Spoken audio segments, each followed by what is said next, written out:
Ils pensaient qu'elles allaient pleurer, fuir, supplier. Mais ces femmes ont pris les armes. Elles ont choisi de combattre, de mourir libres. On connaît Dessalines, Toussaint l'Ouverture, Capua la mort. Mais les reines de cette révolution, où sont-elles dans les livres? Sanité Belair. Elle a été arrêtée, condamnée à mort. On lui a dit de se couvrir les yeux. Elle a refusé. Elle a regardé ses bourreaux, fière, libre, jusqu'au bout. Marie-Jeanne Lamartinière, Crête à Pierrot. Elle était là, en uniforme, le fusil à la main.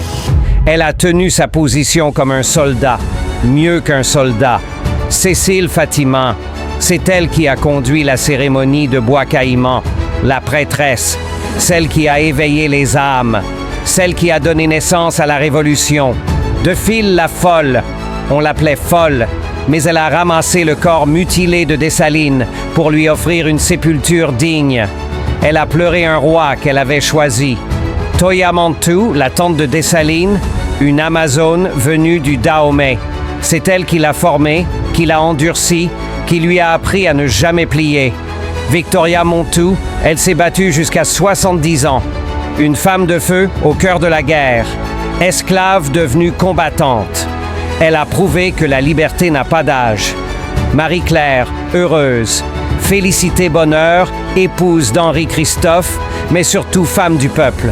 Elle a soigné les blessés, nourri les affamés, protégé les innocents.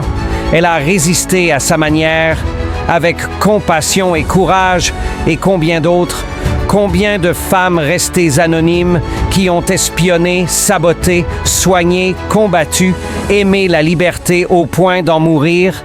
Elles étaient les flammes derrière la Révolution. Elles étaient les lionnes d'Haïti. Elles étaient les gardiennes du feu sacré. Si vous aussi vous pensez que ces reines méritent leur place dans l'histoire, likez, commentez et abonnez-vous, parce que leur mémoire ne doit plus jamais être oubliée.